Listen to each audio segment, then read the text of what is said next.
and welcome back to my channel. This is Marla. I'm so glad you've joined me today. We are going to have some Halloween fun with the spooky kitties from CottageCutz. These were released in 2022. They're still available in the store. Here's a peek at the spooky kitties. I paired them with the Halloween chair. The Halloween products are 30% off over in the Scrap and Cottage. I'll link everything in the description box below. Let's jump into a little bit of coloring, not a whole lot.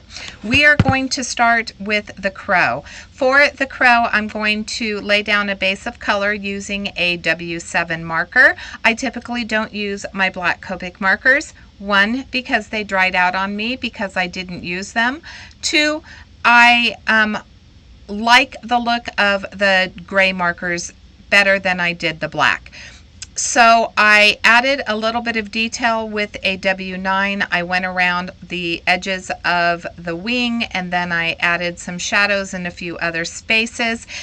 And we are going to move on to our cute kitty. I colored all three kitties the same way with the same color combination. What I'm doing here is laying down a base layer on the lower portion of the body using a W6 marker.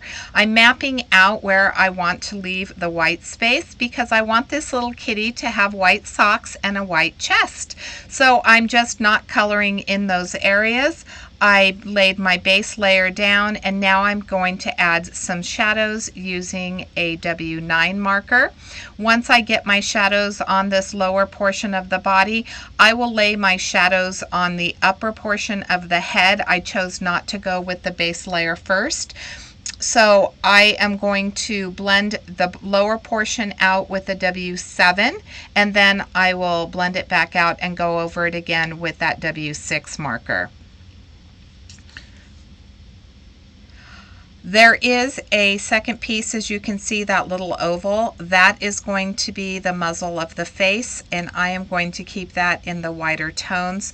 For the whites, I don't leave them stark white. I do add a little bit of shading, so I use a W2 marker, and then finally I will blend it out with a W0 marker, making sure that I still leave white space available. That just adds a little bit of shadowing, adds a little bit more contour, and I think these playful kitties are absolutely adorable. They come with these little white circles for the eyes, and then there's places to color in. I will use a Copic, I always forget the name of the pens, but they are the drawing pens, and I use those to add the blacks to the eyes.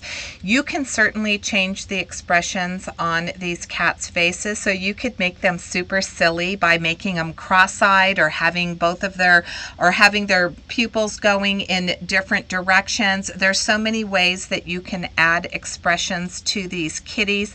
That is absolutely adorable. I'm going to add a little bit of YR. I'm not sure which YR marker, but I am going to add a YR marker. This is the little tiny triangle that's going to be the beak on our crow.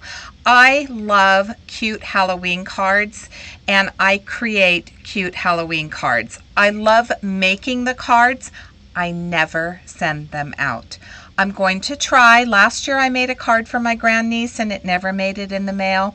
This card I'm going to try to send to my grandniece. I need to start sending out more of my off-holiday cards, I guess. So like 4th of July and Halloween, I just don't ever think about sending out those cards. I create them, but I don't send them.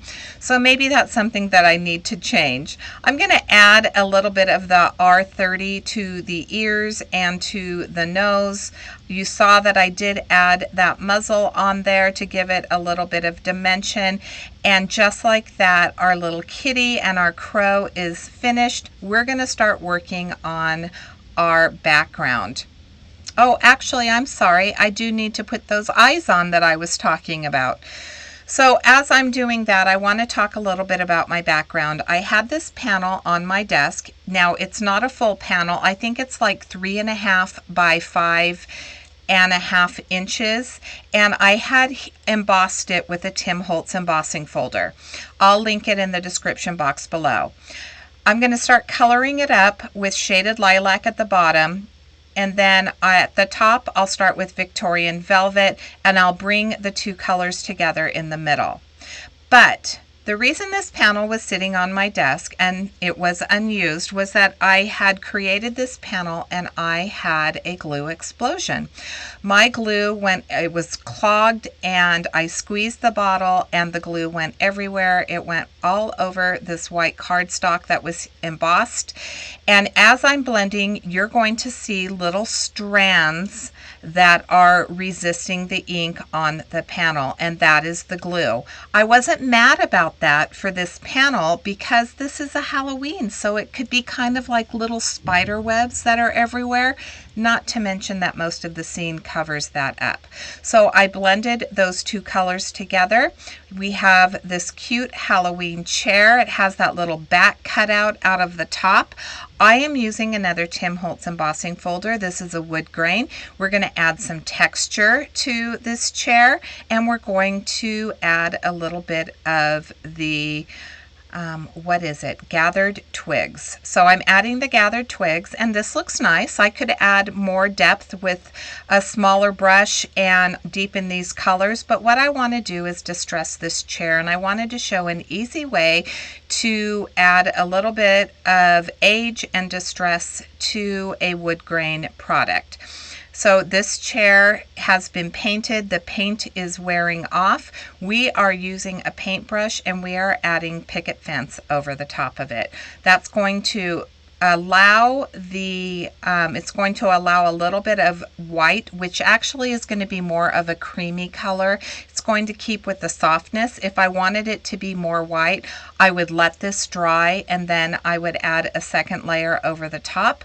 But again, I'm going for a weathered distress look, and so I'm going to not cover the entire chair, but just cover certain areas of it, and then I set it aside to dry.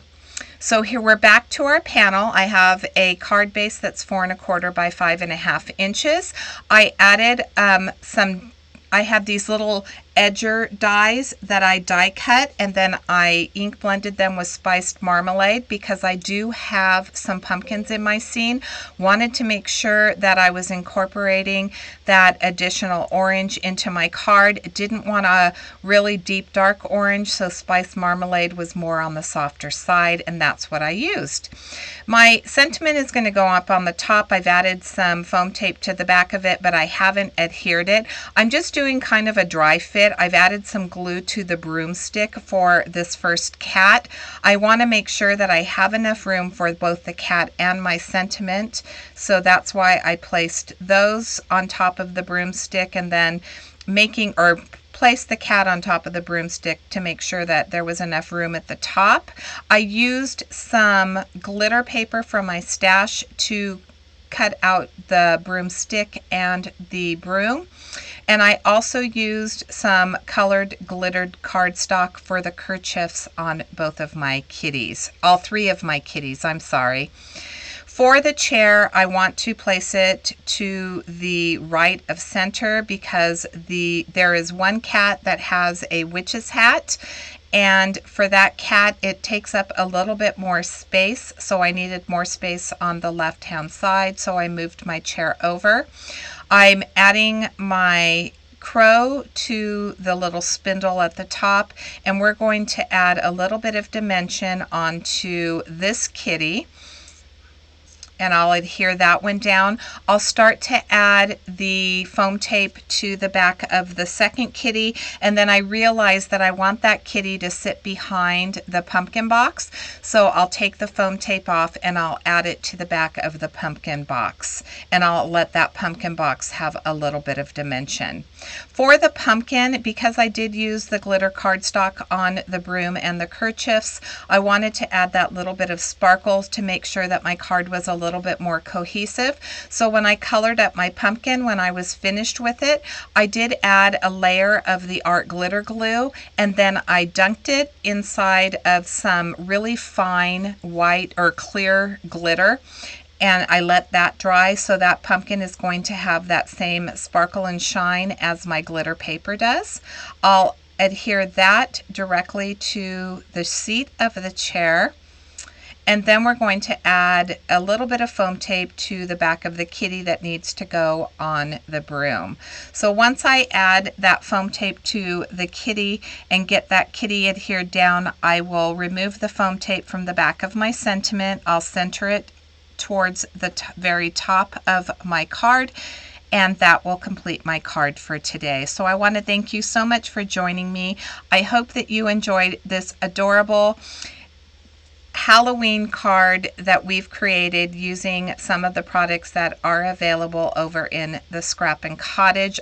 If you like cute cards, there's something for you. If you like scary cards, there are a few dies that have more of the spooky appeal to it.